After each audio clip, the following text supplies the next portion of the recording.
Hello, welcome to the Combat Chats podcast. Today we're going to be going over this week's upcoming card, UFC 276. It's going to be a really, really good card. As well as that, we're going to give a little touch up, not too much, on the previous week's card, the UFC Fight Night between Gamrot and Tsukaryan.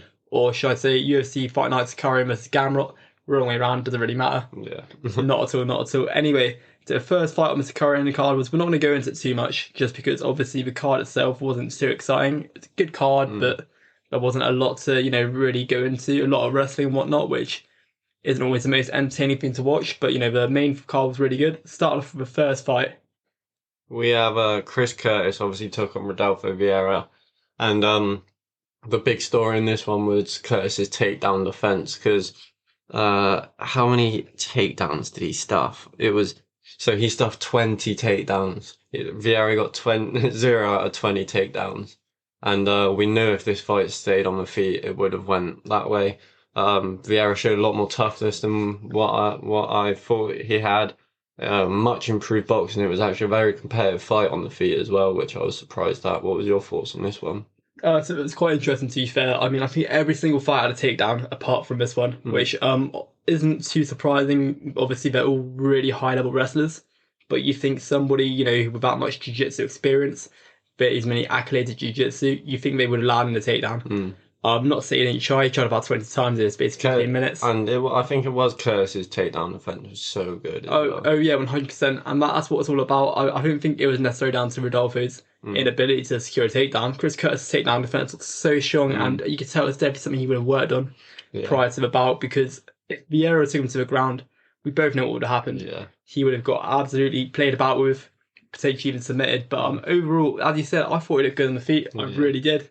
Yeah, he's not the youngest guy. I can't remember how old Vieira is, but he's got a good career ahead of him, I think. I think he'll get some good wins in the UFC before he goes out. Oh, definitely so. I think he's 32 years of age now.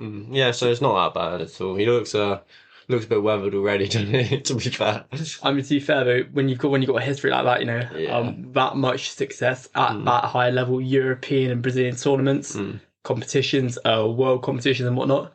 Yeah. Chris Curtis looked really good on the feet. Really, really good. He looked quite sharp. He looks like he hits hard. Most middleweights do. Yeah, the body shots. The body shots are honestly absolutely insane. But really, really good performance. Probably one of my favourite fights on the card. Would you agree? Yeah, I enjoyed that fight a lot. It was very back and forth, just both pumping each other with jabs constantly. It was a good one. Oh, definitely so. Anyway, moving on to the next fight, it was the Umar Nurmagomedov fight versus Nathan Menez. Interesting fight in the sense, I say interesting. I mean, there were two ways I thought this was going to happen. I thought Nurmagomedov was going to take it no matter what. Yeah, I did. I was experiencing a lot more stand-up. Yeah, because Umar has been one of the guys that, I mean, we saw some very good techniques when he was on the feet with the limited time he was, but he's usually a guy who likes to show off his kicks a bit before taking it to the ground. Oh, definitely. So, I mean, it's a really interesting one. I think his wrestling is so high level. Yeah. He's quite new to the sport in the sense that, he's had 15 fights and whatnot, but he's quite new in the fact that he's a young guy. He's making his way up. How old do you reckon he is? He's got to be in his mid-20s, early 20s. He's got to be one of the younger. Could be 26. 26. God, this kid is going to be unreal, man. Honestly, absolutely insane. But yeah, as you said, I was really hoping to see him, take a lot more of it on the feet, because I thought that watching him fight previously, his kicks are so good. His body kick, his roundhouse kick, he is so sharp on the feet. And I was really hoping to see a bit more about I can't remember if you remember it, but I think it might have been Menez who shot for takedown initially. Yeah, he engaged with the clinch, I'm pretty sure. Yeah, that was it, which obviously didn't work out at all, really, because, well, it's Khabib's cousin, Yeah. So but yeah, I mean, overall, as a fight, very much one-sided, really. I would have liked to see more. Nathan Menez, interesting guy. He's going to be a good fighter either way, but Umar is just on a different level wrestling-wise to a lot of these guys. But we thought it would have been a bit more competitive, but then no one's going to be surprised when Umar comes out and dominates anyone like that, really, are they? Oh, definitely so. And I think if you can wrestle and dominate like that, or if you're given the opportunity to do so, then you might as well go for it. At the end of the day, they're fighting to win. He landed like a front kick to the face and stepped in with the right hand afterwards, which was good. But would have been nice to see a bit more of that sort of stuff. But yeah, we'll move on to the next one. I think just before we move on, I think it would have been really nice to see Nathan tested a bit more as well. Yeah, I think that's not a true. I don't think you can look at a fight and think accurate representation of the ability. Because I agree. When you're being held down like that, pinned like that by a wrestler like that, who had a coach like that, But anyway, moving on to the next fight, if you will, for us. Yeah, so we had Thiago Moises versus Christos Gigos, which it kind of went the way I expected it to be honest. I thought maybe it would have lasted a bit longer than it did, but yeah, Moises has just fought the elite of the elite, and I thought maybe the pressure would cause him a few problems, but no, he jumped right up on that back, and it was a beautiful submission. I mean, it's surprising, to be fair, how quick it was. Yeah. I thought, looking into the fight, that it would be a really, really contentious, really energetic fight between the two of them. Yeah. But he just put the pressure on, and he secured that back. Did it start from standing? Yeah, and he jumped on his back while he was stood, and it was beautiful. I mean, that level of athleticism, man. Yeah, it's amazing, really. But again, Gigos, same as Nathan Maness, I would have liked to have seen more of him. But at the end of the day, with these early submissions, these early finishes, you don't always see. But was it rear naked? Yeah, I'm pretty sure it was. Rear naked choke, really nice. Moving on to the next one, we're gonna blast through these. Just because, we got a massive card ahead of us. Really looking forward to it. It was the Josh Prudden Alan Bardot fight. Yeah, and again, we called this one pretty spot on. I think last week we made up for some previous awful weeks that we had on predictions. Oh yeah, definitely so. But yeah, Parisian, he's a good fighter, man. He knows how to tire someone out, and he worked him down. Was it the TKO second? I want to say second round. It was the second round. It was, I think, late into it maybe, or halfway through around that point. And yeah, it was Parisian. He has a lot of awkward techniques that he uses, but he's effective, and he wore him down and took over the fight, which we expected. I'd have to agree. I mean, Alan Bardot, I said some things about him which, they weren't untrue, but I feel like I gave him a bit of a harder time than necessary because I didn't think he looked awful. I just don't think that the way he tries to fight in the UFC, it's hard to pull that off successfully when you're not quite athletic enough. And obviously they're all world-class athletes. They really are. But the way he throws some really obscure strikes. And I think a couple of them landed, to be fair. Yeah, he did. I mean, Parisian, he's there to be hit. And I'm pretty sure I said last week, early on, he's going to get hit with some of those big overhands. But the wrestling was, again, another fight heavily dominated by wrestling. Of course. Parisian, the style of wrestling he used was very good. Obviously, he got clipped early on, got hurt. I think he got knocked down, which, I'm not surprised the way he jumped to the legs and drowned him, took him to deep water. I was really impressed with his performance. Oh, definitely so. I mean, I think Josh Prudden, he's good. He's just a very heavy hitter. Oh, yeah. Got a bit of wrestling, if you've ever seen him throwing strikes on the ground, he's pretty brutal. Nasty ground and pound. You said that before, when we were breaking it down last week, didn't you? His ground and pound's going to be a problem in this one. Very much. But yeah, I think Alan Bardot, I think he has got potential. I just feel like he's not quite athletic enough for the heavyweight division for it to work out. I think that you need to be a tad faster. I think you need to be a bit more durable as well. And I think that if he were to do this at, maybe a lighter weight, obviously, and it's not going to happen, not saying that he should cut weight, but just add a fighter. He's a big guy. Oh, he's a massive guy, but I think that fighters like that do work at some of the light divisions. I think maybe, like a lightweight, a bantamweight, a middleweight, a welterweight, it might work a bit better, his obscure fighting style. But I think that when you're coming across heavy hitters like that, and you haven't quite got the stamina for it, I just don't think it's that effective. Yeah. It's, he'll struggle. I don't. You were the one going in on him last week, and I was kind of thinking you were being harsh, but I'm going to say something a bit harsher. I can actually see him being in the UFC much longer. Has he got, how many wins has he got? Has he even got one yet?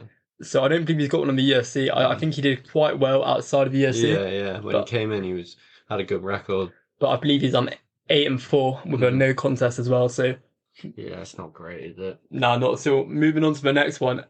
Relatively fast submission. I say relatively fast, 2 rounds in. Neil Magny versus Shavkat Rakhmonov. It was Shavkat came out and did exactly what we expected him to do again. Like, I don't think we can call ourselves geniuses for calling this one correct because Neil Magny, before we get really stuck into Shavkat, I think Neil Magny was just more there to survive than really win. I think one of the commentators said that at the time that like you can't fight that way and expect to win the fight. Do you know what I mean? Even if you look at the submission, he put his head in and Shavkat wrapped up the neck to get the guillotine.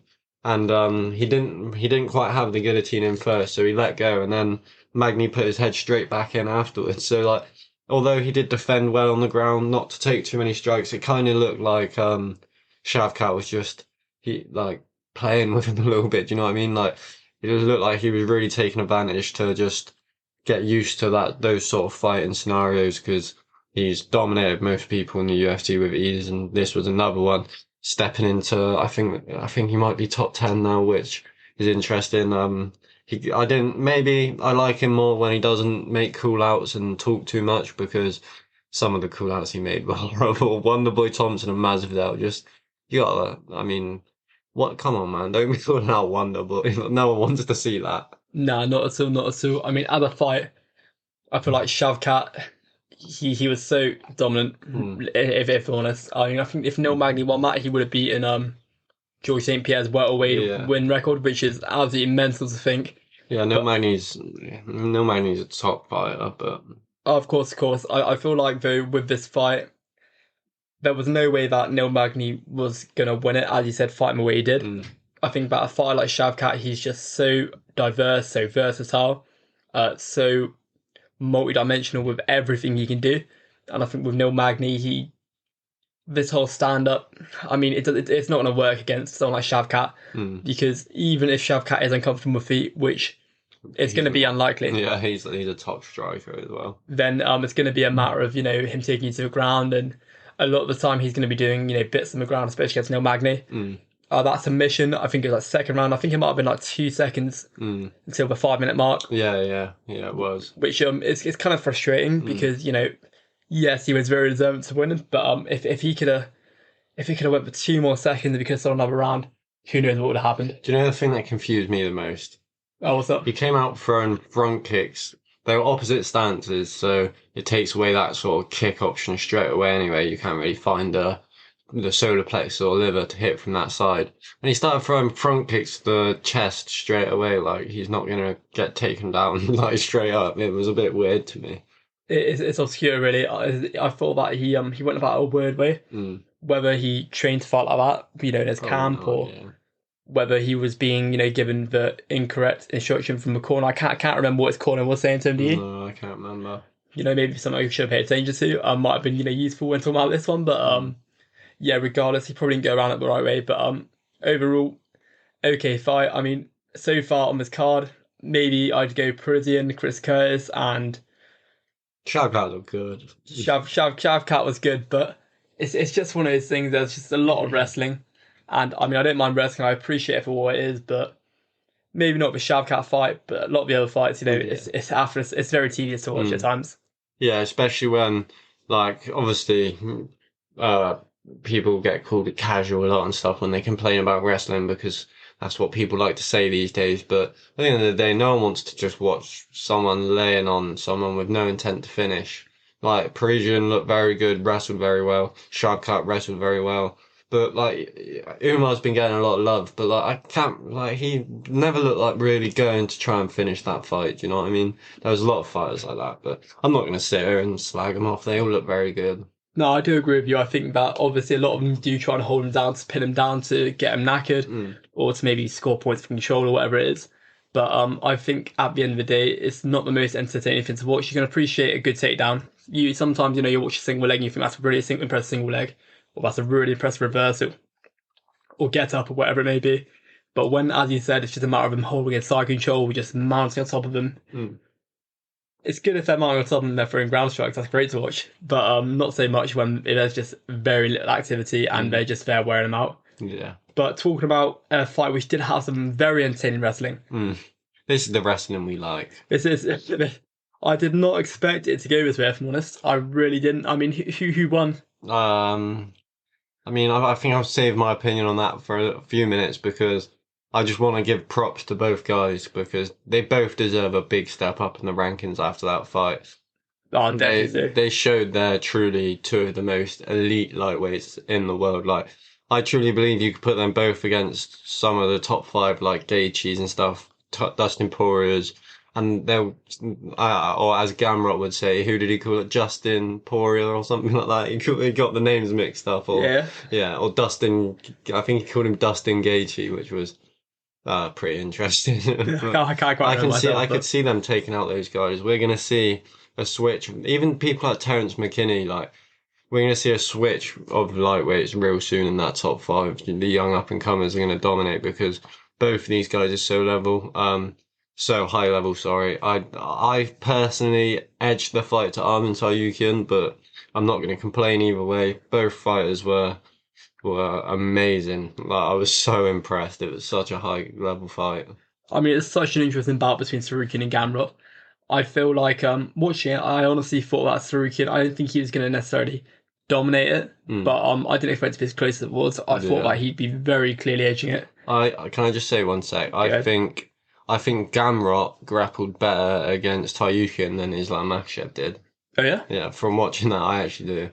that's the thing with Gamrot. I've not seen in the UFC anyway. I've not seen a lot of his jiu-jitsu. Mm, I've seen bits and pieces from wrestling. I think his first fight was against somebody we spoke about yeah, a I few can't weeks ago. remember. I can't remember the name of that. I'm Oh yeah, forgetting it who was it's saying. Kutaladze, was it? Cute One of lads, the yeah. that's it. Yeah, yeah. So he's fought some relatively big names and whatnot. He's very young, but he was just so impressive from his striking Mm, to his takedown defense. yeah, I've never seen I've not seen takedown defense like that. It's hard. It's rare to see yeah. that level of takedown defense. And Sarukian looked so good on the feet. Mm. His body kicks were so brutal. Honestly, you look at Tsurukian throw and you watch it connect, and it you can tell that like every shot he lands is a heavy one, Mm, even if that's not the intention. He's just a hard hitter. mm. He's got some brutal knockouts and TKOs from it. I think the fight he had before this, can't remember the name of Joel it. Alvarez. Joel Alvarez, was that the one with the like broken bridge of the Yeah, nose oh and my like God. He literally covered the place in blood, didn't he? if you didn't see where that elbow was from, you genuinely think it was like from anywhere because Yeah. his entire torso was covered in it. You couldn't tell where it was coming from. Yeah, it was All nuts. over his head, back of his neck, chest, all over it, absolutely grim. But at the fight, I thought Sarukian looked so good on the feet. I think Gamro looked really good on the feet. I thought that Sarukian, I mean, he went for his takedowns, but Gamro, I did not know his takedown defense was that good. And his takedown offense, he was able to take Taiyukin down and control him at points. I mean that's why I edged the fight to Taiyukin because he was never controlled and damaged on the ground, but he got taken down multiple times.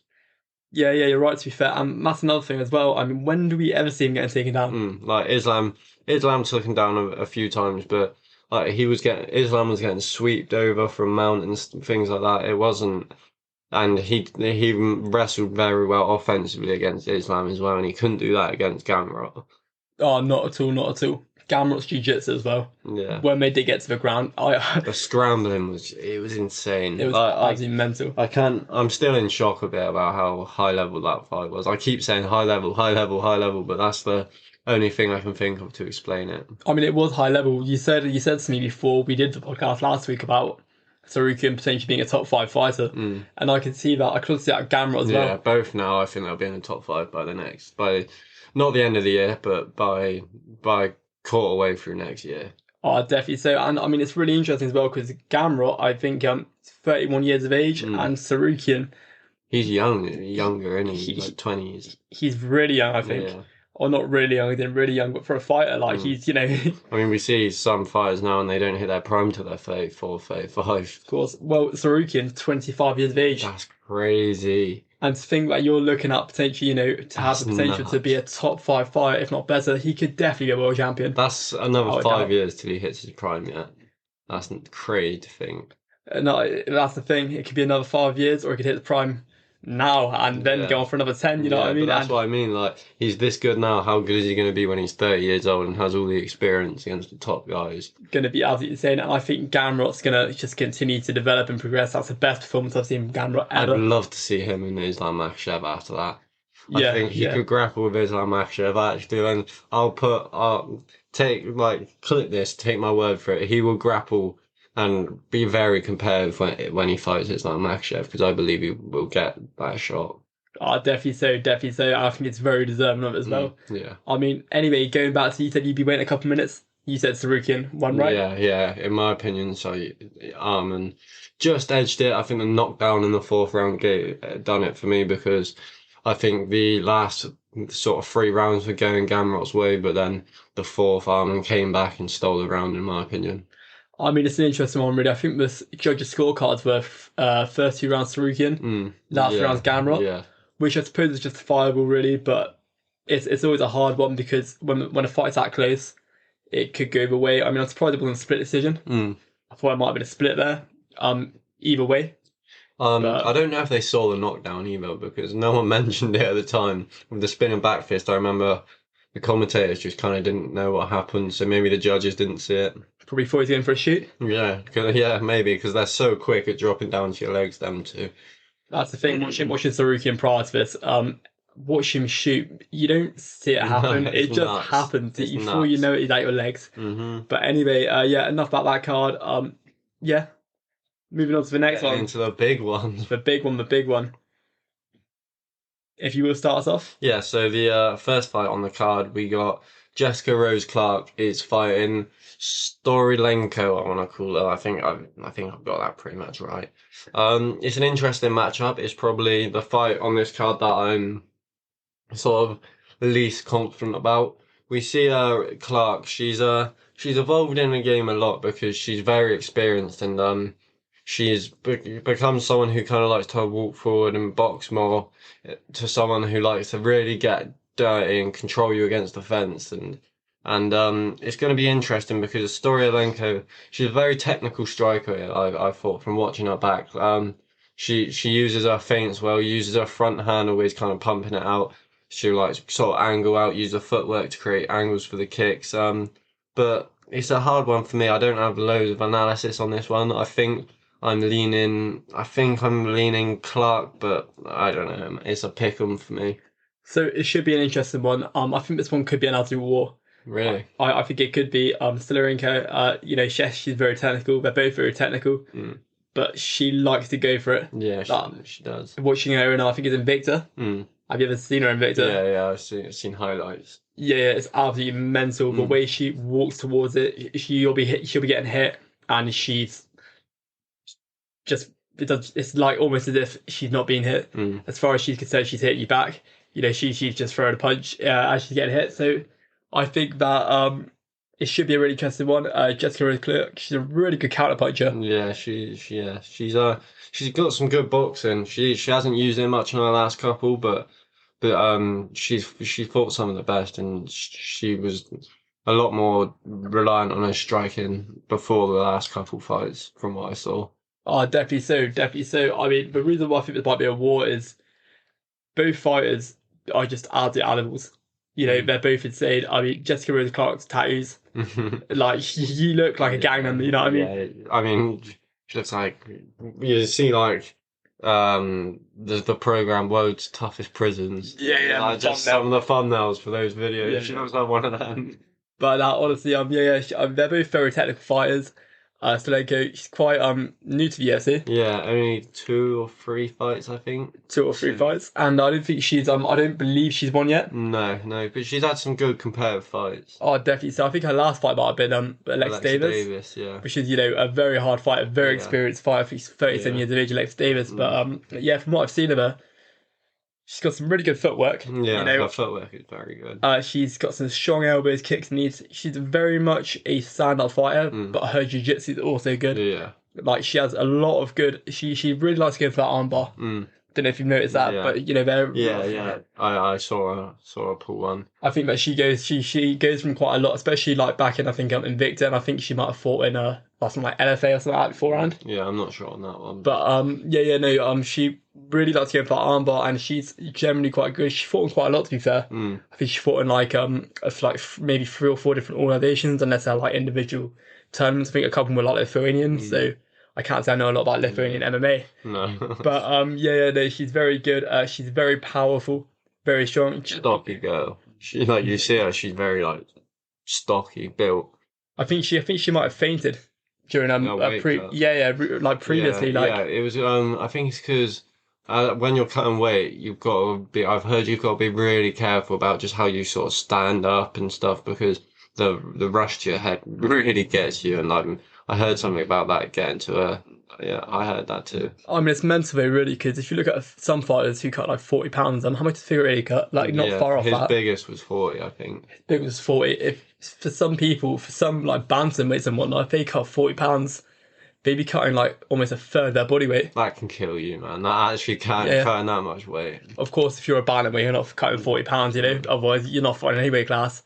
But I think that it should be an interesting one. I think that Rose Clark has got a bit more experience. Especially against I'm pretty sure she fought like Paige Van Zandt and a couple others as well. So so quite a few big names and whatnot. I think that she's a very good counterpuncher. I think that it could be a matter of just slugging it out. I think Tsukaryan, she is good on the ground, but I think that Rose Clark's takedown defense. Have you ever seen it? Yeah, she's very good just in those sort of clinch situations. She likes to use it a lot. She likes to get in dirty and put people back against the cage, and that always works well for takedown defense, especially when you're not in the middle of the octagon and you're not facing a high elite wrestler who'll just be shooting. When someone's really just trying to push you against the cage, we see Izzy so good at defending it too. It's sort of just that clinch control. Oh, definitely. So it's such an important skill to have to be able to effectively control the clinch, because a lot of the time, if they can't shoot for takedown, if your takedown defense is good on the feet as they shoot for it, the clinch is where they're taking you down. And that's where, being potentially stronger than your opponent or being less fatigued than your opponent a lot of the time, does come into play as a big factor. It just makes it that bit easier for getting them down. But anyway, I'm going to go with Rose Clark. I don't think Tsukaryan is going to perform poorly. I just think that experience is going to definitely play to Rose Clark's advantage. I think Tsukaryan, I think she's got a bright future in the UFC, but I think obviously she's been given some big names. Yeah, I think it's going to be a close fight. I think I'm going to agree with you and go Rose Clark as well. But I mean, I wouldn't be surprised either way. That'd be an interesting one. Anyway, moving on to the next one. Women flyweight bout, Jessica Eye and Macy Barber. Should be an interesting one. Yeah, so this one is an interesting one because Jessica Eye has fought the who's who of MMA. She obviously has been on the receiving end of some brutal knockouts. Obviously, that Shevchenko knockout, the head kick was one of the worst we've ever seen. And but she's fought Shevchenko, she's fought Carvalho, she's fought Joanne Wood. Like, she's fought the elite of this division. And Macy Barber, obviously very young. How old is Macy Barber now? She's 24. So she's very fast, got power in her hands. After a slip to, I think it was Roxanne Modafferi in 2020, she's come back and beat Miranda Maverick, and she also beat De La Rosa last time out, which there was a few decisions that a lot of people didn't agree with, but she looked better. What's your thoughts on this one? So it should be an interesting one. Jessica Eye has got a lot of experience, and she has genuinely fought some of the best in the world, the Shevchenkos, and whatnot. Macy Barber, she's young, very young, 24 years of age. It'd be interesting to see how she does. She's got really good boxing. Her hands are so good. She's got great footwork as well, So, like, not if a lot of great boxers don't. Not if a lot of great boxing strikers don't. Although saying that, not all of them do. She's really good in the clinch. She's strong and powerful. Yeah. Like, watching in that clinch, she is very, very controlling in it. Yeah. She dictates it really. I think Jessica Eye, she's got a lot of experience, and obviously she fought a wide variety of different fighters in that division. She's got a lot of experience in that division at that level in the UFC. I feel like that might just edge it for her. She's really good at jab. She's really good at controlling the center out octagon, I noticed. Mm. And I don't know how Marty Bell's going to react to the pressure. But I think, if she starts off strong, like she normally does, starts off by jab and really controls it, I think that she could really, really potentially go out and secure the fight. I can't imagine this one being a knockout. I don't know. I don't know what the records are, but I feel like they're both very much decisions. Macy Barber, her first three fights in the UFC were all by KO, so she's got power in her hands. But yeah, I think her last four have been decisions. She's looked, like you said, she's looked controlling the clinch a lot more recently because she kind of got exposed a little bit, not the best head movement, kind of she gets a bit excited when she does hurt you, but I think with the bit more experience, I'm actually going to lean Macy Barber in this one. I think Jessica Eye really struggles to move ahead, and with Macy Barber and her speed and her power, it's a disaster if she gets caught clean a lot. And it's going to be a close fight. Jessica Eye can box very well. She uses low kicks well, but I think I'm going to go Macy Barber. It should be an interesting one. Yeah, as you said about the head movement, it's not really there. I think she has got good body movement though. Mm. Like if you look at her torso and whatnot, she's always moving her torso, evading and whatnot. The head movement is a big barrier, especially when it is someone that strong. I still think Jessica Eye is going to go win by decision. Yeah. But It's going to be a close fight. it's going to be a close one regardless. It should be interesting. I think Jessica Eye, she's not been on the biggest tear recently, although she has been fighting some big fighters. Yeah. So that is somewhat expected. But I'm going to go Jessica Eye decision. I could go my way, it could go your way. Who knows? Yeah, Who knows? I'm going to say Macy Barber decision. I'm going to go Jessica Eye decision. Anyway, moving on to the next one. This is the first pick I'm very confident in. We've got the Brazilian Jiu-Jitsu. I'm gonna call him master now because obviously in the UFC he has been a Jiu-Jitsu master. He's fighting Uriah Hall, obviously the next coming of Anderson Silva. He was meant to be very explosive striker, can knock you out with anything at any point. Yes, how do you see this fight going? I think it's gonna be a good step up for Andre Muniz. I like how you spoke about Uriah Hall there. I can tell you're a fan. But yeah. So it should be an interesting one. Uriah Hall, he's a good fighter, but he's very limited in what he does. He's got some good hands, but he's not necessarily super technical. He primarily does well at range. He's uncomfortable close up, I think. Yeah, very. I think he fought Sean Strickland his last fight. He's had like two cancellation bouts since then. One was against Sean Strickland again, but wishing against Sean Strickland, he just didn't react well in that close, stand and bang. He got dominated in that one. He did get dominated, and I think that with this, I think that Muniz is just the amount of pressure he applies. I don't know how he's going to go and say what the game plan is, whether he's going to try and, perhaps stay slightly further at bay, maybe just, pick his shots better and whatnot, and that'll work better in Uriah Hall's game plan, I imagine.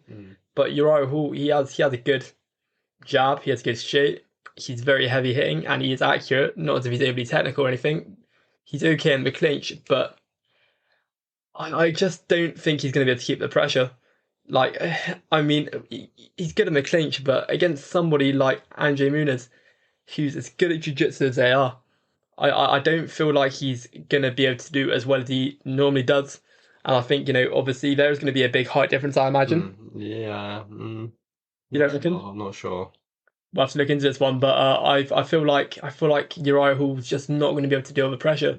Because I think Andre Muniz, the moment he takes him down, which is very inevitable, I think he'll get the sub or he'll get a nasty ground and pound. I think he has something like 15 wins by submission. Yeah, and I think he's only got 3 by decision, so that leaves the rest by KO as well, which is a crazy finish rate. Oh yeah, of course. So it should be a really interesting one. I am looking forward to this one. Uriah Hall, yeah, he's not as good as people make him out to be. No, but I think everyone can agree he isn't what we thought he would be. Sorry. And going into this one, I think Andre Muniz, like you said, he's going to apply pressure early. He's going to get the takedown. And to be honest, Uriah Hall's a very experienced guy. He's fought a lot of good grapplers, but I think this is like the kryptonite for him. This matchup. Obviously, Uriah's can knock anyone out on his day. Like he'll show up sometimes when he fought Gegard Mousasi and people like that. And he hit him with that jumping back kick. And then obviously in Tough he had a good run on there too. But yeah, I can't see him winning this fight. I'll be very surprised if he can. If he does win, it'll be just a knockout before Muniz really gets the chance to get into the fight. But yeah, I'm gonna go Uriah. I don't think we need to spend ages on this one. Yeah, no, I'm after going to go Muniz as well. Yeah. I mean, looking at the height, Muniz is taller, 0.02 meters. But yeah, no, it should be an interesting one. I think you said about the kicks. Kicking against somebody can take you down. Doesn't always help. No. You know, and when they're this high level jiu-jitsu, he's very good at one of the takedowns. So yeah, I'm going to go Muniz. It's going to be interesting to watch regardless anyway. But moving on to the next fight, if you will. Yeah, so the next fight we have Ian, I want to say his nickname's The Future, which is horrible, if that's true. I think it is. Yeah. Yeah, The Future. He's obviously fighting Gabe Green, and interesting fact about Gabe Green, his vision was awful, not even 50% of what a normal person would be. So to see him fighting so well even before he had surgery, he's had surgery a couple fights ago, I'm pretty sure. So he's really given new looks coming into his sort of UFC push now. Last time out he looked phenomenal, was in a very good fight. I can't remember who he fought, but I remember the guy being a very powerful guy, got a lot of first round knockouts. Do you have the name of who he fought last time out? So I believe his last fight was on the Font Vera card. It was Johan Linesi. Yeah, that's it. That's it. And he showed such a good chin and just the pace he put forward, just non-stop walking forward, and then he got the knockout win in the second round after the Lissi gassed out. I think Ian Gary is obviously a very high level kickboxer. He's done very well. I think it was in Cage Warriors before the UFC, and he sort of backed himself to be the sort of next big Irish superstar. We've seen him do a lot of interesting talking on the mic since he's joined the UFC, but we've also seen him fight very well. He got a big knockout in his debut and then went to decision in his last one out. He showed a lot of improvements, I thought, with head movement, and I think he's going to need that in this one because Gabe Green can box. He likes to pump that jab out, constantly moving, use it to set up his kicks well. I think this is a very competitive fight. I mean, it's really interesting what you said about Gabe Green and his impaired eyesight, because watching him box, like even prior to having the surgery, whatever it may be, he was accurate, and watch the way he boxes is so impressive. It's so clean, it's so accurate, it's so fast. He clearly hits like a truck. I mean, it's mental really to think that he's gone out and performed like that with impaired vision like that, and his boxing is brilliant really. I mean, in Gary, you said about Cage Warriors, he did fight Cage Warriors. There's not a lot to see of him in the UFC. Obviously, you know, he's had a few fights and whatnot, but with him in the cage, he looks so good. Yeah. Like, you know, as you said, he's a very good kickboxer, very, very good striker, good on the ground as well. Yeah, he's got good takedown defense, and I haven't seen much of him on the ground. I can't really remember his Cage Warrior days too much. I remember a lot of good knockouts, but yeah, he's solid all round. I think he lacks a bit in head movement. We saw in his first fight against Jordan Williams, the jab was a big problem for him, but that's just because he's always looking to slip off the center line and counter. That's why he gets hit clean a lot. Definitely so. I mean, it should be a really interesting one. It's quite hard to predict, if I'm honest, just because I'm not too sure how it's going to go. How it's going to go exactly. It could go either way. It would be nice to see. It's going to be a good fight, in my opinion. I think it's going to be a really, really good fight. I think it's going to be quite contentious. But how the outcome of it is hard to call. I'm gonna go Gabe Green, decision maybe, although it could be a knockout. Yeah, I think I'm gonna. I don't rate Ian Gary as much as he rates himself necessarily. Yeah. But I think he at some point in this fight here, I think he'll find the shot and maybe end it late. I think he'll keep the run going a bit longer. I think it'll be very competitive, and I'm not sure on the odds, but if Gabe Green's a big underdog, I say people look at that because he's a very good fighter and he could very well. I'm not when I say causing an upset, it'd be a massive upset in Ian Gary's head, and in a lot of people around that sort of camp. They sort of see him as the next Conor McGregor, but I haven't seen enough of that yet. He is a very good fighter, but I think he'll get the win in this one. It'll be a close fight though. Definitely. So, something I noticed about Gabe Green is, I don't know if you've seen it, but you know that leg kick he throws? Yeah. He's really good at using that to get in range. And he's a very technical boxer. He's got very good boxing ability. He likes to box in close range. He's pretty brutal in doing so. But the way he uses that leg kick just to get in close to the opponent and the combination he throws is so clean. Yeah. But what is he doesn't swing wildly. It's so technical, and it's going to be a really, really interesting one to watch. Ian Gary, striking, very good, very powerful, very consistent. So yeah, it should be interesting whether he's the next Conor McGregor or not. I mean, good luck to him. From what I said there, it sounds like I dislike him, but I don't necessarily dislike him. I mean, sometimes he makes me cringe with some of the stuff he says, but I think he's a very good fighter, and I backed him to get the win in this one. I don't know. It's just a big statement to make, isn't it? Really. Yeah. Let's be honest. You know, you look a bit silly if you don't, if you're not the next champ. But yeah. Anyway, moving on to the next one, if you will. Yeah. So this one we don't need to spend too long on because it's a guy we've covered a lot on this show already. Obviously we've got Jim Miller, who's a legend. I think these two pretty much are equal, holding the record for the most fights in the UFC. I think Matt Brown might be up there. There's a few of them, but yeah, I think in this one they fought, I want to say about 8 years ago, maybe. It was a long time ago. And obviously we saw Donald Cerrone. I think he got a second round head kick knockout, but I'm not 100%. I actually favour Donald Cerrone to win this one. Jim Miller has looked very good recently. I think he's on a 3-fight win streak, which is, I might be wrong about that. Is he? 2-fight win streak, yeah. So won his last two. Obviously Cerrone has had a while since he saw his last win. But I'm leaning Cerrone on this one. I think his Muay Thai will be superior, and I don't think Jim Miller will be able to take him down and use jiu-jitsu as well as he usually does. I think it should be a really interesting one. You said you think he's going to be able to take him down and use jiu-jitsu as much as he normally does.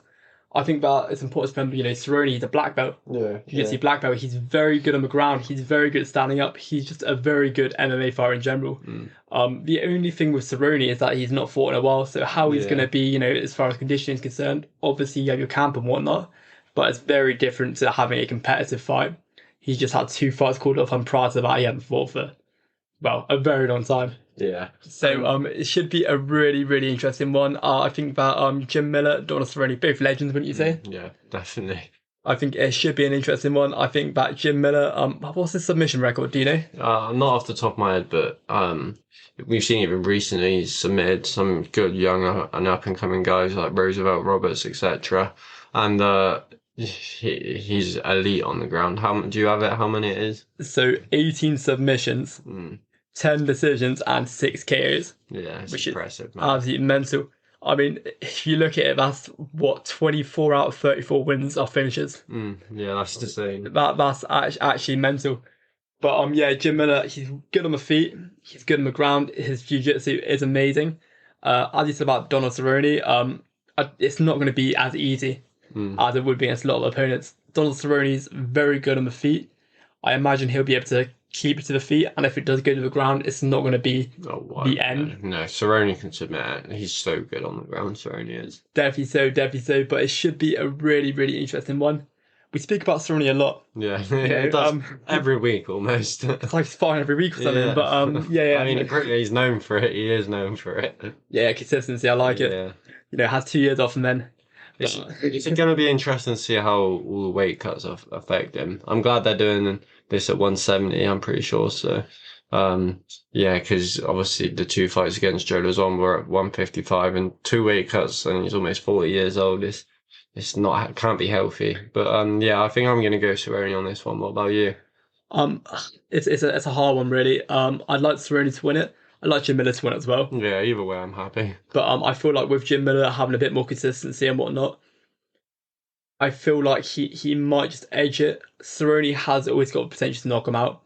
I don't feel like Miller's going to be able to secure that submission. I think that he's going to do enough of the feet. I think that he might be able to take him down, but I just feel like that consistency is going to get there. I mean, I think Cerrone could win this one very much so. It could be a knockout, could be a decision. I'm not too sure, but I feel like Jim Miller might just get it from that experience he's had. Jim Miller as well. Let's not forget he's good on the feet. Yeah, he He's is. got some good boxing, Mm. some really good boxing, and he hits hard. And he's got a lot of finishes, some KO, only 6 out of Was 34, his but last still fight a KO? I want to say it was. technical knockout, I believe. Yeah.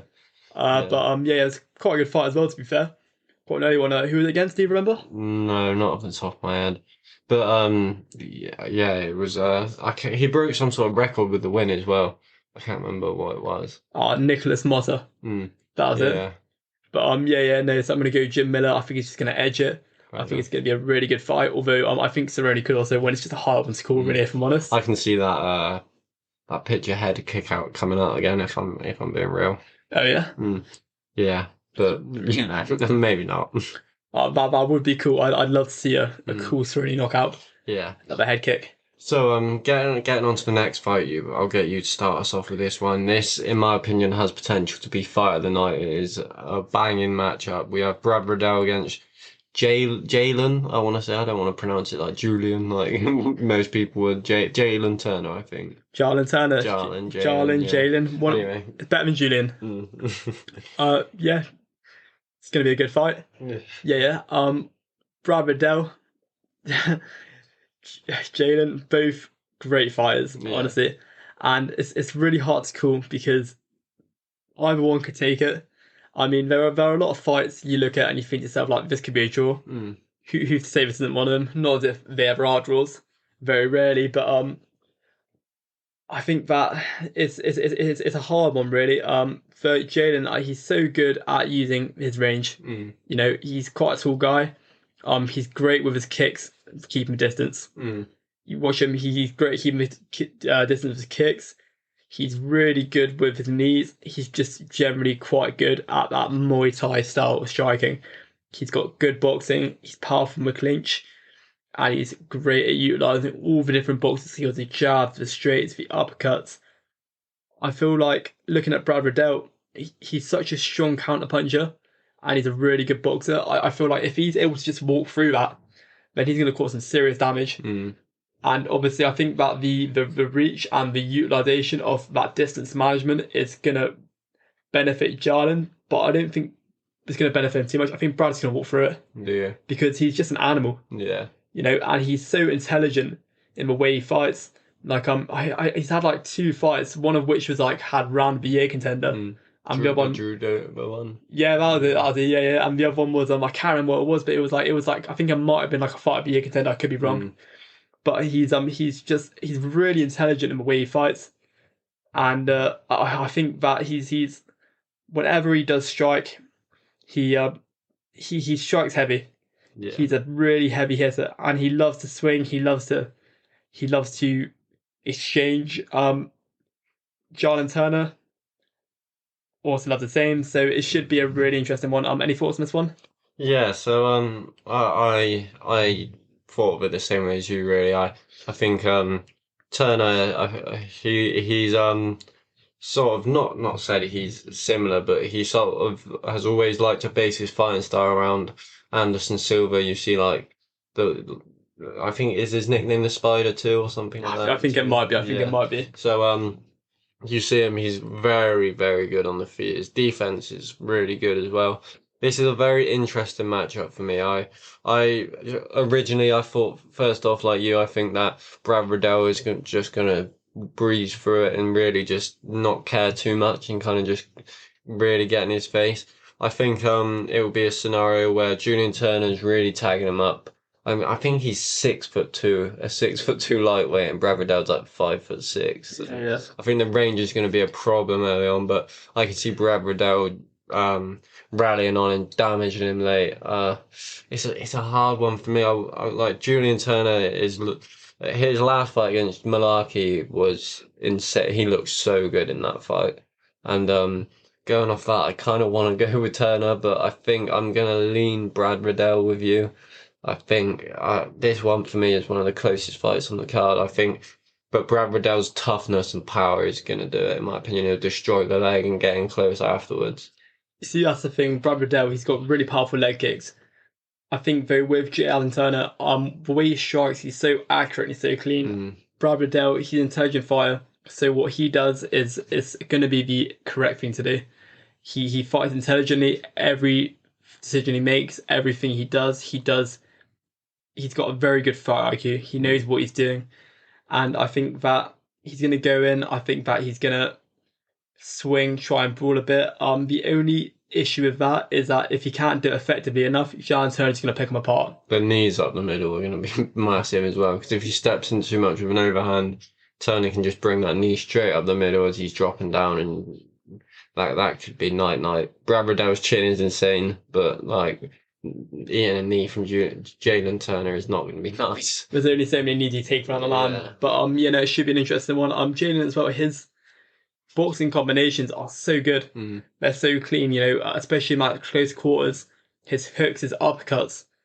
As you said about watching Anderson Silva when he was younger, taking a lot of inspiration in his fighting style, you can see a lot of similarities. Yeah. And Anderson Silva is also, funny enough, a very good boxer. Mm. So how it would go in that situation of him getting close, I'm not too sure. I think that he's just such a brute, though, as you said about his chin.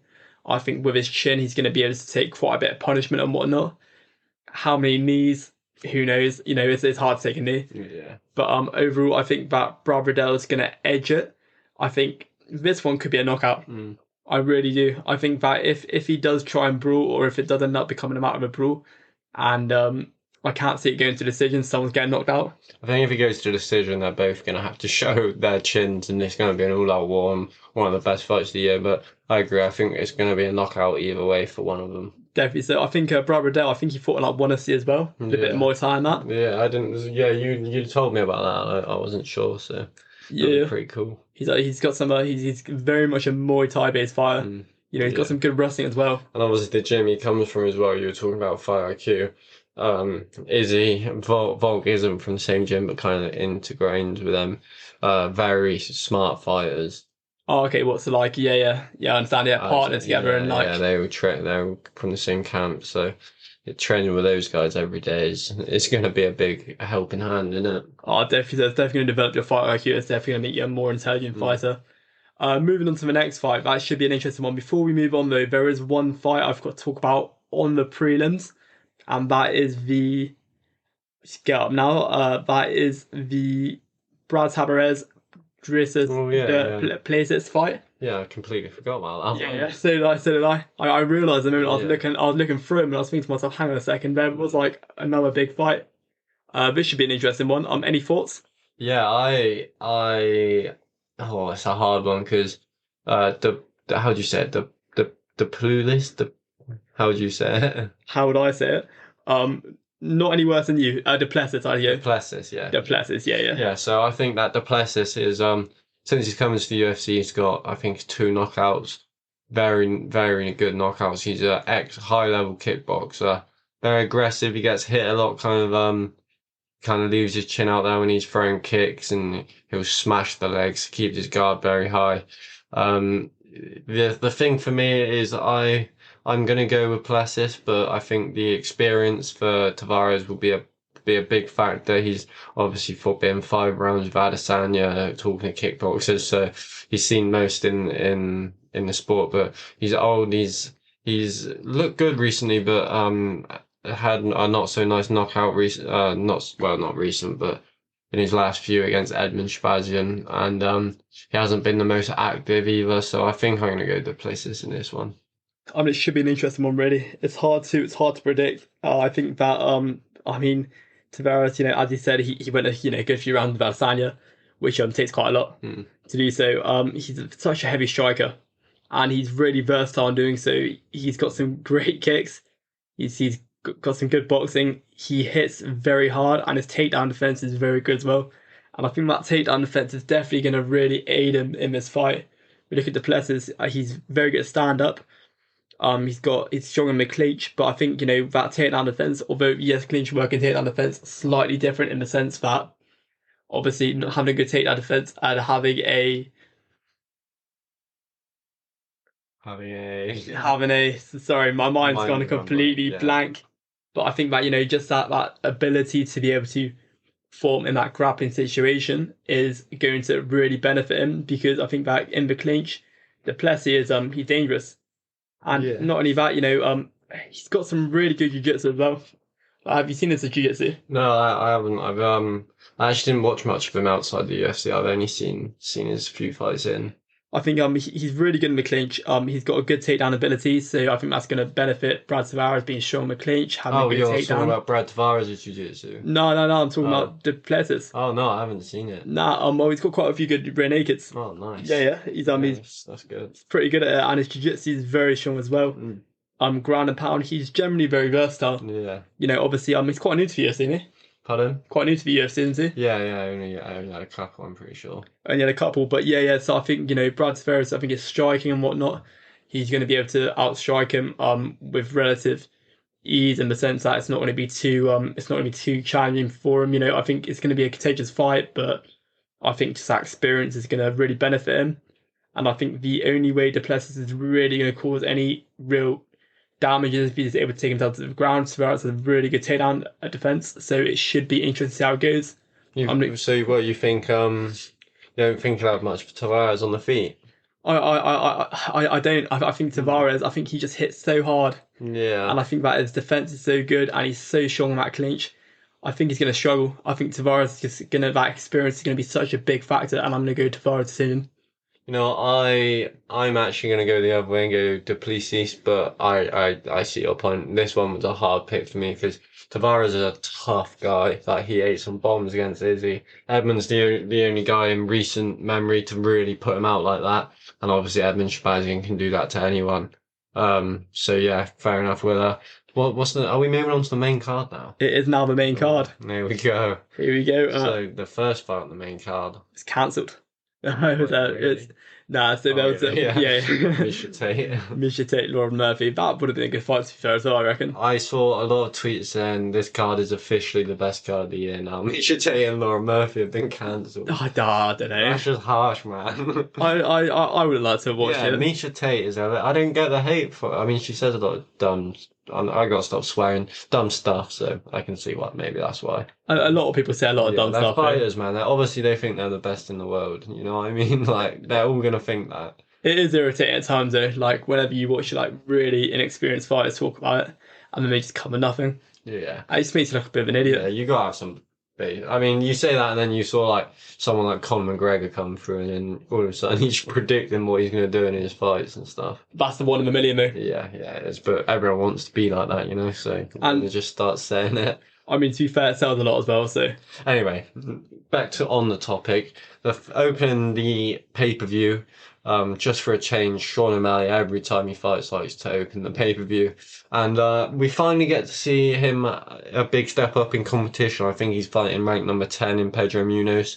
Very interesting matchup. We've seen Sean O'Malley struggle a lot with sort of leg kicks and I think his leg defense is good, but I think he's had 3 separate fights in the UFC where he's had problems with his legs. So what's your thought? How do you think this one's going to go?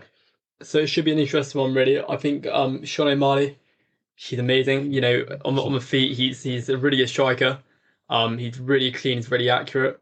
Pedro Munoz, his head movement is really good. Yeah. And just the movement in general. He's such a good fighter. He's hard to read. It's hard to see what he's doing. It's hard to predict.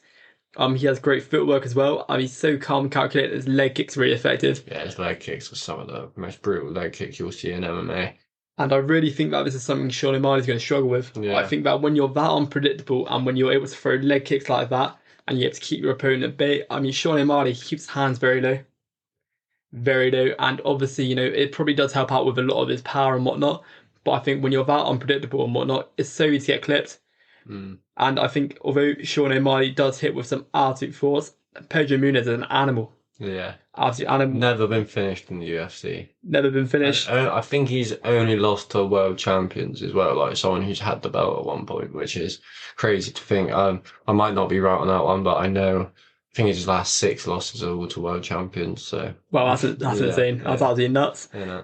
But with this one, he's got some really good jiu-jitsu movements. Obviously, we've not seen a lot of Sean O'Malley's jiu-jitsu in the UFC. Maybe this is the day.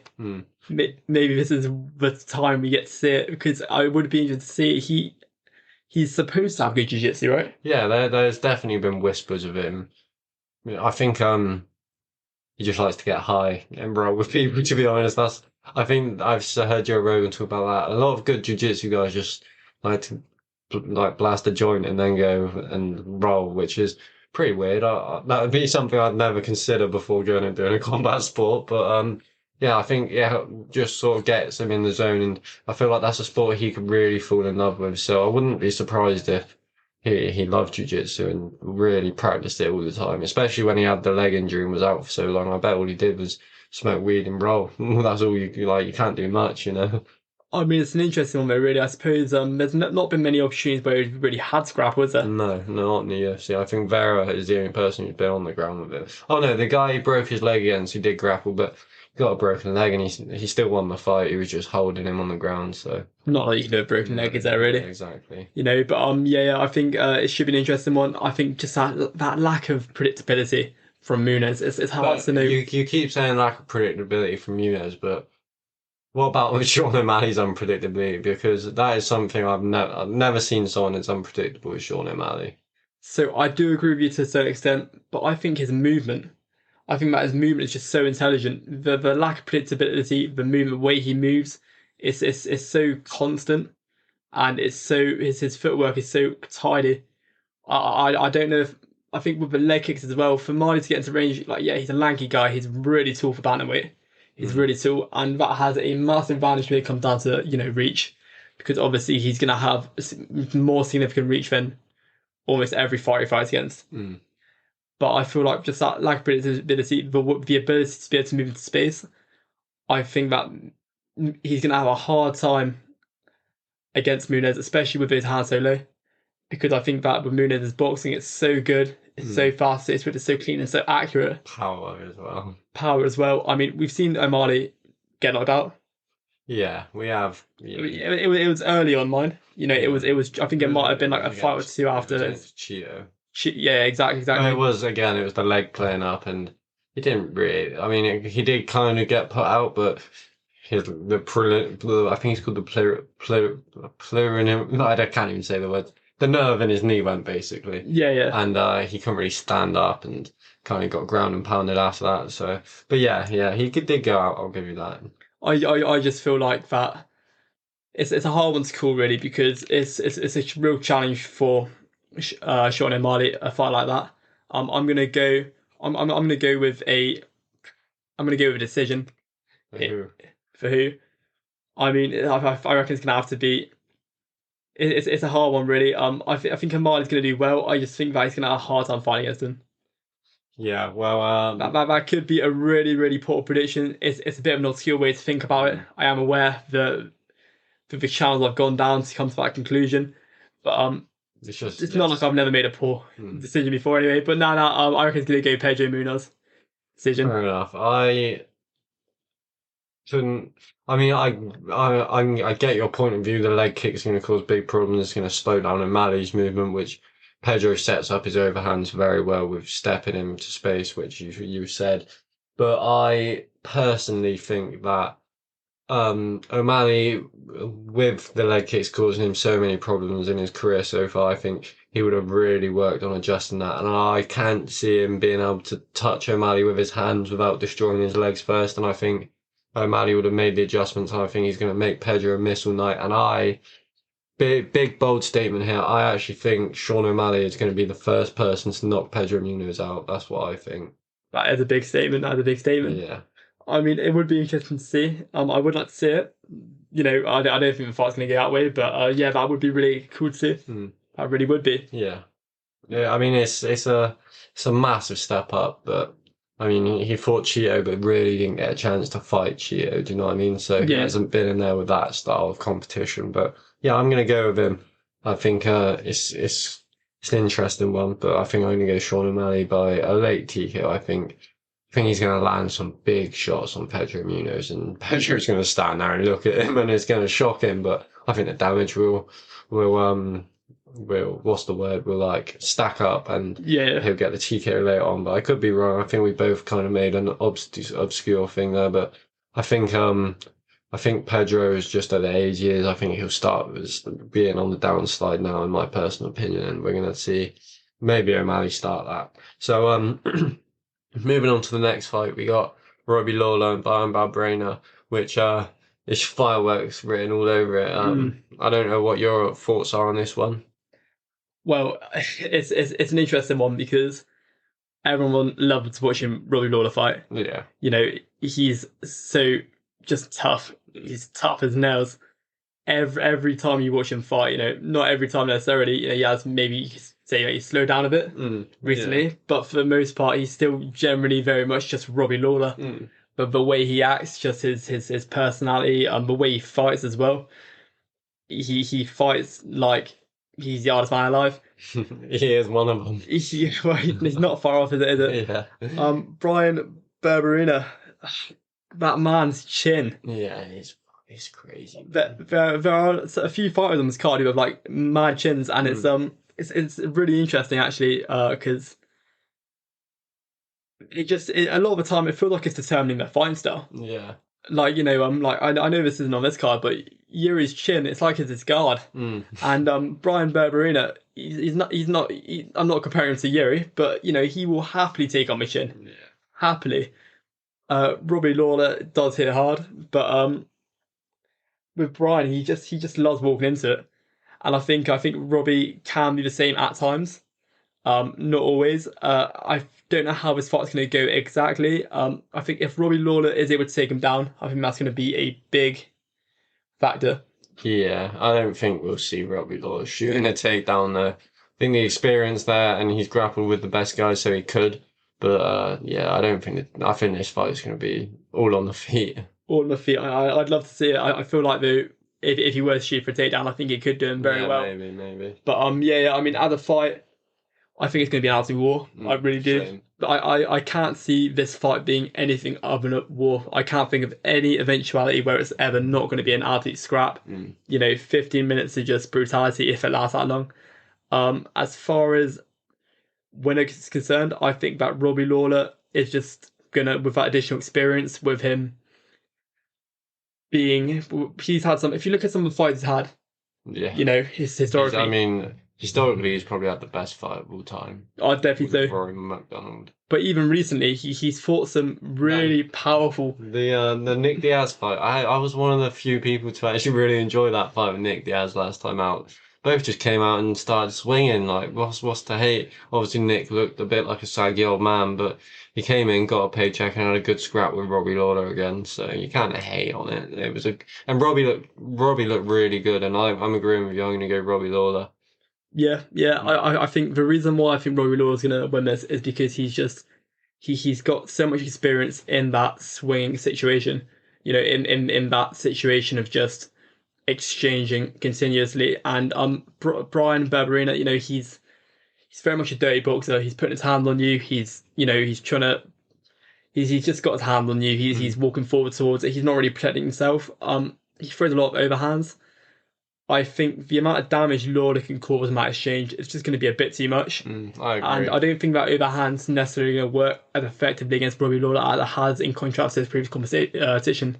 I think that Robbie Lawler, he's going to be so used to having people walk towards him with overhands as Robbie Lawler. And has he? I don't think he's been finished since the Tyron Woodley knockout either. And obviously his fighting style has kind of diminished since then. He's not the Robbie Lawler of old before that fight, but to go on and fight all the people he has, and I could be wrong, but I don't think he's been knocked out since Tyron Woodley, so that just shows his chin is still definitely there, and if he goes out and just really looks to put on Barberena, I think he'll get the win. You are right. So so other than like a technical submission, like a bulldog choke by Ben Askren, which was dodgy. It was Tyron Woodley back in 2016. So you know, for a man who's taken as much damage as he has for as many years he has, he's only been knocked out once. Since then. Yeah. Three knockouts after 44 fights. Go 44 fights. How many times has he been knocked out? Does it say? Well, it's been 3 KO/TKOs. So it was Nick Diaz, Tyron Woodley, and that's it. Oh, because because Ben Askren TKO. Oh yeah, but that's a submission. But it's considered a TKO because it's like a. Is it? I mean, it's what it says here. It's what it says Oh, here. right, fair enough. I I don't. guess because there's more of a blood choke, it's kind of putting you out that way, maybe. Yeah, yeah. Unless I'm thinking of someone else, but yeah, yeah, no. I feel like that's mental, isn't it? 40 years of age, 44 And he fights. was he was a kid when he got knocked out by Nick as well. So Oh yeah, yeah, of course, yeah, yeah. yeah, that's crazy. Some of the fighters he's gone rounds with as well. Uh, Neil Magny, Mm. Kobe Covington. Mental, really, absolutely mental. But yeah, yeah, I'm gonna go with that. I think that I don't know if it's gonna be. I don't know if he's gonna knock him out because I think Brian's it'll a be a hard. decision. I think it's gonna be a decision. I've not that I don't think he'd knock out anyone. Not that I don't think he would. Doesn't. I think Could wouldn't. knock him out. But I think someone like Brian is gonna be so Yeah, hard to knock him out because he yeah. has a chin made of steel. He really does. So going on to the next one, we've got a very interesting matchup. Kind of like the story's already written kind of matchup, you know what I mean? Because um Alex Pereira obviously is gone 2-0 against the current middleweight champion in Israel Adesanya. And the only man ever to KO Israel Adesanya as well, which shows his striking background and power. Um Pereira Strickland, man, it's a hard one. It's a real hard one because if Strickland comes out and really looks to grapple, I can see him doing it. But Strickland is such a crazy. I think we can kind of disrespect Sean Strickland because he's a bit of a twat. You know what I mean? Like the stuff he says is outrageous. It's like I think a lot of people are looking forward to maybe seeing him get knocked out this weekend. What's your thoughts on the fight though? It's an interesting one, really. It'd be interesting to see how Alex Pereira does. You said like only person to knock out is Adesanya. Mm, Yeah, yeah. So what was that? And did he fight kickboxing? I think he yeah, it was did. kickboxing. Yeah. Kickboxing, yeah, yeah, yeah, which is mental to think because Israel Adesanya, he's tearing up in the UFC, he tore up in kickboxing as well. So that's mental to think. Mm. Beaten Uh, twice as well, decision and knockout yeah, in kickboxing. which is absolutely insane. Alex Pereira, he's very good on the feet. Mm. He's a kickboxer, you know what I mean? He comes from that kickboxing background. He must have been good at it to be Adesanya, you know. So I think he's going to do really well on the feet. I feel like with Strickland, he's very good in that close range. You watched him against Uriah Hall, that's how he dominated it. Uriah Hall just isn't good in that tight space. Strickland is. He's very clinical and a very good opportunist when it comes down to just striking in that close range. I think with Pereira's kickboxing though, I don't know if it is how much time can be spent there. Uriah Hall hits hard. Pereira, his stand up is amazing. His head movement as well. I don't know if you've seen his head movement. Mm. Yeah, I Uh, have this. I hear them kickboxers are so good at just kind of rolling with it. So it kind of looks like it hits them, but it just kind of grazes past, doesn't it? It's yeah, yeah. insane. It's mental, really. But yeah, he's. I'm really looking forward to this one. I'm gonna go with Pereira just because I Mm. think that I feel like that he's hit as far as stand-up's concerned. I think that he's going to be a lot better at utilizing the range in contrast to a lot of Strickland's previous opponents. I think as well as that with Strickland, if you're able to keep the range, you can make it a relatively even or contagious fight. I think the moment you start getting tight, the moment you start getting close in, then it becomes an issue. I think that when it comes down to Pereira's good in the clinch, if Strickland does take him down to the ground, it could be different. Strickland's got some serious jiu-jitsu as Oh well. You yeah, don't see it much, but I've heard a lot of people who train with him say his jiu-jitsu is next, well, not next level, but very good. that's very high level Mm. jiu-jitsu, definitely so. But I think for the most part, I think Pereira's going to do well keeping fight at range, and I think that he's going to secure a decision. Yeah, I think he's going to knock him out very brutally. Oh I think yeah, you saying decision is I think if Pereira wins, it will only be knockout against anyone, to be honest, because he is one of the hardest hitters I've ever seen. Obviously, he's known for that left hook, and it sounds like a gunshot when he play. I saw him knock out someone in the last organization he was in, and the noise it made to a left hook to make that noise just clipping someone's head is not nice to think about. And I think Strickland, if he comes out and just looks to wrestle, maybe he can get the decision win. But I think Pereira's knockout power and the way Strickland just kind of looks to pump out a jab and just a heavily boxer, but doesn't really put finishes on people. I think he's not going to do much to bother Pereira on the feet. And I just think his ego's a bit out of control, and I don't actually think he's going to try and grapple too much. Maybe he'll get hurt and then turn into a wrestler. But yeah, I see Pereira getting the knockout pretty early, to be honest. I think it'll be first round. That would be interesting to see. I think that'd be Strickland's second ever loss by knockout. Yeah, I mean, Strickland's got a good chin and his defense is very good. So maybe I'm just getting a bit blinded by Pereira's hype, and obviously Strickland's much more experienced. I'm not writing him out off. I won't be surprised if he wins, but I just got a feeling that it's going to be a bit too much for him. I think he's going to just look to prove a point. He strike with the great guy who not just beat, but beat the middleweight champion, and it's not going to go well for him at all, in my opinion. That would be mental, wouldn't it? That would be mental. I'd love Sean Strickland to knock him out. I don't hate Sean Strickland, I just hate the things he says. So imagine if Sean Strickland knocked him out on the feet. That would be insane. That would be absolutely mental.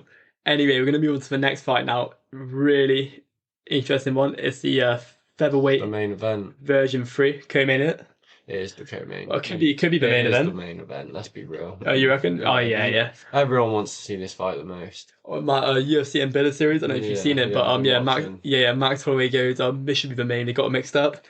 But I don't want to hate on Max Holloway publicly because he's one of the most loved guys in the sport. But some of the things he says, it gives me like a Justin Gaethje sort of vibe where he says something, I just think, God, man, like you have no right to say that now because he just like he says he thinks he won the first fight, which is baffling to me. Like I just don't get it. But anyway, it's going to be a very, very close fight again. Obviously, the last fight, a lot of people thought Max won. I'm a massive Volk fan, and even I thought Max kind of edged it. So it's going to be interesting to see how this third one plays out. They've both improved a lot since they last fought each other. Both had a couple fights, obviously. Volk looked amazing against Korean Zombie last time out, one of the most dominant championship performances you can get. And I think I'm not sure about a prediction. I don't. What's your thoughts on the style of the fight? Obviously, they've had two before. How do you think the third plays out? so it's going to be an interesting one. I think that obviously they're both so high level. I feel like Volkanovski's gonna win, if I'm honest. Really? I like Max Holloway, I really do, but I feel like Volkanovski's just of that level above Max. I feel like he's just of a higher level. I mean, Max Holloway is most definitely elite. He really is, and he's not too old either. I don't think. No, I think he's only 30, which is he's been in like at the top level since he's like 25. So Exactly, which is absolutely mental. I think he is like literally 30 years of that's age. why I'm so excited for Armin Tayukia now too, because 25 years old and already about to be in the top 10 now. That's crazy. I mean, you look at Glover Teixeira, how Exactly. Imagine if they can go to that long. that'd be absolutely insane. That requires some serious longevity. Mm. But so I think that I can't see Max winning this one. I just think Volkanovski is so dominant in that division. I can't really see anyone beating him. I think it's going to be a really good fight though. I really do. I don't think it's going to be like a clear win. I really don't. I hope it is though. Oh, I really? don't think it is either because I think these guys could fight each other 10 times and you can put their names into a hat and pick a winner every time because they're that close skill wise. But I actually do agree with you. I think Volk, since that last fight, has kind of just got to a point now where these guys can't mess with him anymore. Like the thing on his agenda is to move up and fight either Charles Oliveira or Islam Makhachev, in my opinion. But he's got to get through Max Holloway first, which is not an easy ask. If he beats Max Holloway for a third time, that's so huge for his career. Like he'll go down as one of the best ever, in my opinion. Definitely so. I mean, it's Volkanovski. I think what the like number 2 pound in the world. Yeah, I'm pretty sure. Which is a mental think really. And it's a good division as well, featherweight. Yeah, It's really contentious. Absolutely stacked. It's one of those. It's a hard division to be as dominant as it is. I think Volkanovski is so good. From a technical point of view, his kickboxing's really good. He can wrestle. So technical. Max Holloway is also pretty good. Pretty good. Pretty good. Yeah, He's amazing. He's elite. He's elite. Yeah. And there's no denying that really. And Max Holloway, you have to give him a lot of respect. He's very deserving of his fight, but I can't see him winning it. I think that his striking's still amazing. He has some very interesting training techniques as well. I don't think he spars very often. No, he doesn't spar anymore. Well, he says he doesn't. I'd be very surprised if they weren't sparring, but there's no point in lying at his stage. Nah, not at all, not at all. Though it is Max Holloway, he does say some weird stuff. I But nah. think he But just likes to take the piss, to be honest. yeah, but his striking is immense. Yeah. You know, he's such a good striker. His takedown defense as well. Yeah, and his jiu-jitsu, it's all very good. I think the biggest problem for us, we go back to his head movement all the time, and Max, I think, has absorbed over 900 significant punches to the head in his career and never even been dropped, which is insane. But that will take a toll at some point. I think Volk's going to deliver another 300. To be honest, I think it's going to be not dominant. I don't think it'll be dominant, but I think Volk's going to. I think they're both. This is going to be the most action-packed fight they've had. I think they're both going to land big shots. I think Volk especially is going to look to really hurt Max and put a put a stamp on it. He wants to end this right now. Like he's got 2 wins over Max already. He doesn't necessarily need to be fighting him again, but he's obviously took it to really make a standpoint that he's definitely the best featherweight on the planet. I think he'll do that too. I'm going to agree with you on I think I'm going to go decision. I'm pretty sure you will too, because Max will not be finished. But I can't see it. I'm gonna go decision as well. I mean, We said this card's got some best chins. I think Max has got the best chin in MMA history. oh yeah. I actually do. Never Okay. even be dropped. And you think, look back on even his last fight against Yair Rodriguez, and he was getting spinning elbowed in the face, up elbowed in the clinch, didn't get wobbled once. Poirier, the fight against Poirier, I've never seen something like that. It was just crazy. He took so many overhands and left hooks and uppercuts and knees and stood through all of it. It's really good to watch. Matt always puts on insane fights because of it. Again, a kind of fight that kind of relies on his chin, like you said earlier. And I think Volk will just edge the fight due to damage. I'd have to agree. I think where as you go on about the head movement, I think that when you have such limited head movement like that, it just opens yourself up to getting tags over and over again. And every time a significant strike landed, you're edging closer and closer to winning a round. Yeah, I agree. And that's the main issue. I think if you were to potentially be a bit more evasive, like the Qatar fight, when he really concentrated and looked to move his head, Qatar couldn't land. I mean, Qatar still landed big shots on him, obviously, but he made Qatar look silly for a lot of that fight. Yeah, well, definitely so. And that's all it is, really, just, reducing the amount of times in which shots being landed on him. That's what he needs to do. Whether he'll do it or not for the Volkanovski fight, or whether he'll just think to himself he's going to try and outstrike him, or whatever it may be. I'm not too sure, really, but yeah, Volkanovski decision. I can't see a TKO or a KO. I'd be very shocked if it was. Yeah. But it should be interesting to say. As you said, Volkanovski doesn't need to take this fight, but I think once he does get this one, it will really cement him, as you said, best featherweight on the planet. We all know that as it is anyway. And going on to be the best featherweight of all time, because I'm a firm believer it's still Jose Aldo, but Volk wouldn't have to do much more to take that away, especially having a win over him. Nah, not at all.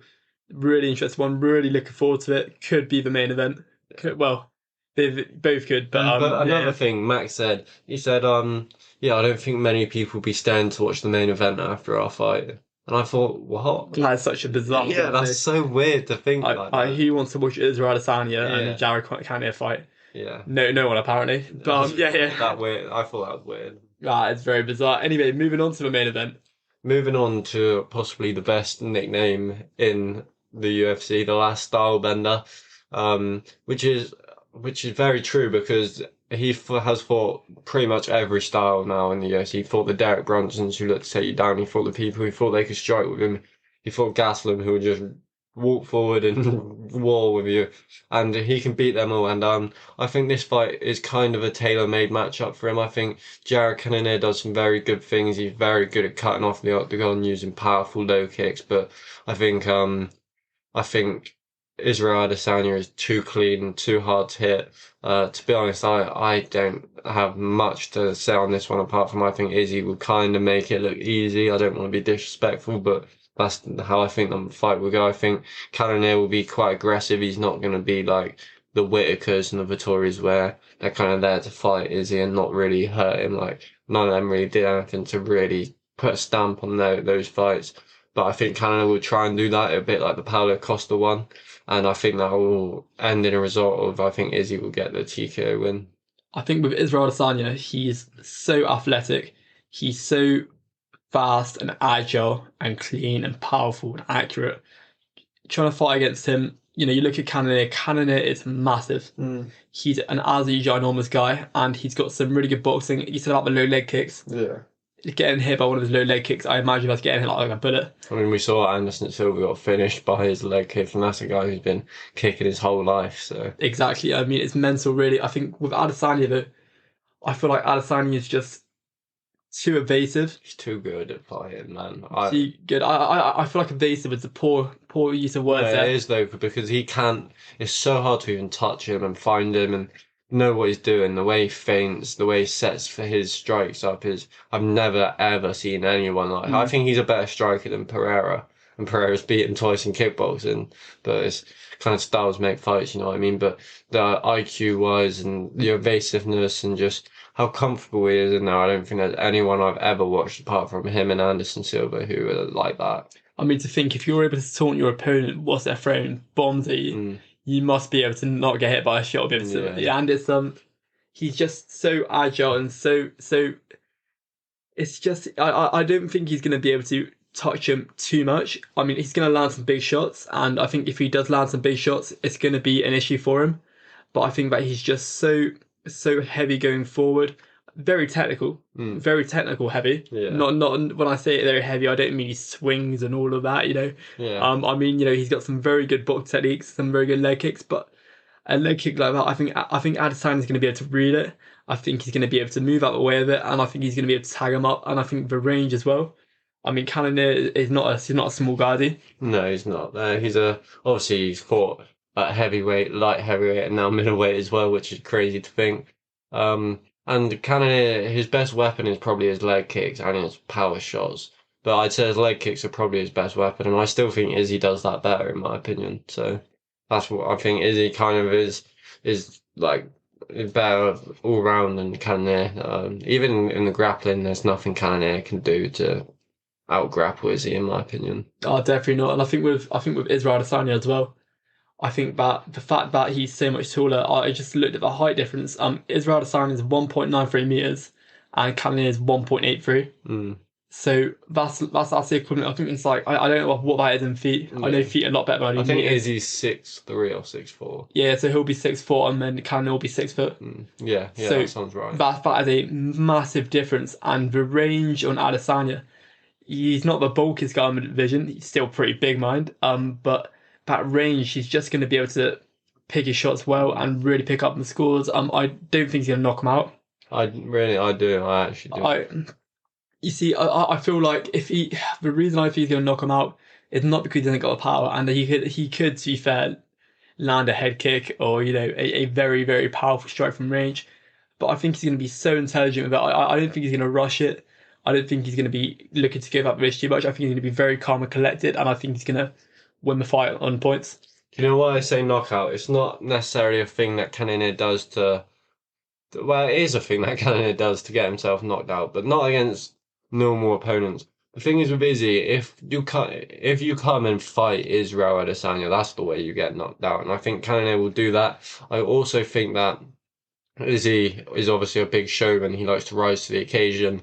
And he's been saying in interviews this week that this kind of reminds him as like a big WrestleMania event or a big, like, what's a big sporting event in America? Like the Super Bowl. Yeah, like the Super Bowl, etc. He feels like this is that sort of equivalent for the UFC. And Israel Adesanya headlining a card like that, he's going to want to put on a show. And I think he's going to look for the knockout. And if he doesn't get it, I think Cannonier will get it. I generally think this fight will end in a knockout for either. I can't see it.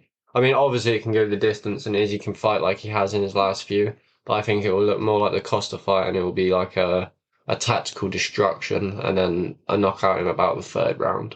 You see, when I say he's going to pick him apart with points, I think that is going to go to decision, but I also do understand where you come from. There could very easily be a knockout in the process of it, because I think that he's going to utilise his range well. I think that he's going to pick him apart.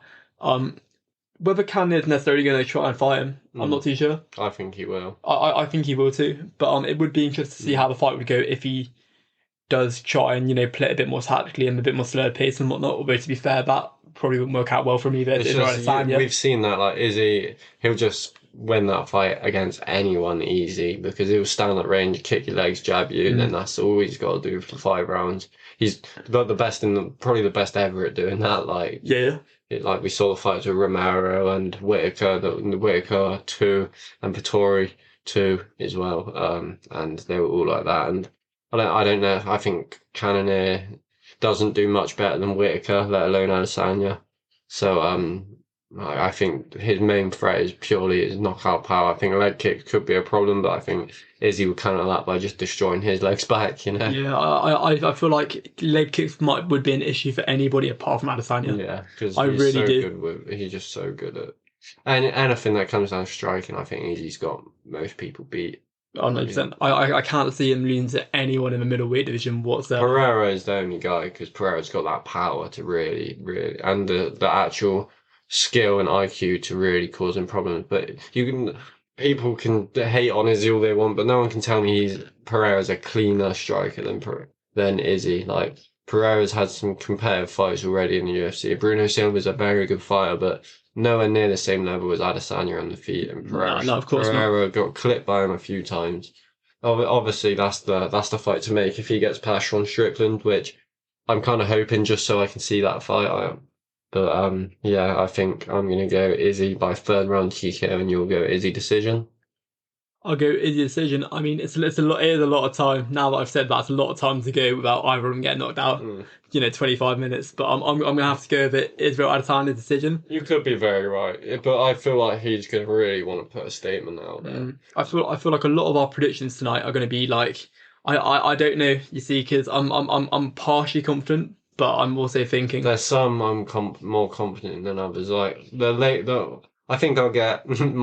Probably not, but I think I'll get the whole main card. I think we got the whole main card.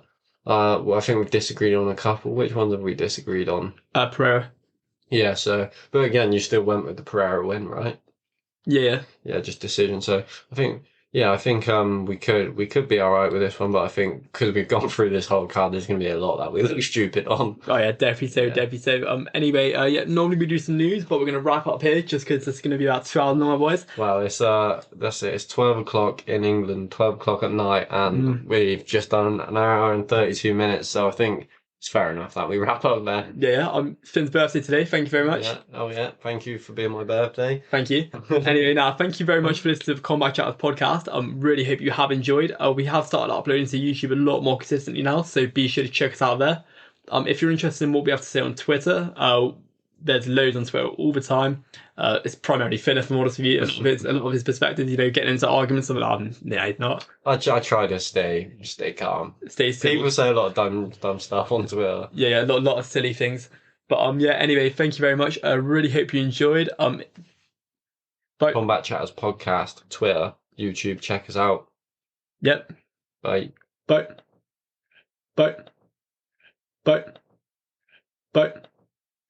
Bye. Bye. Bye.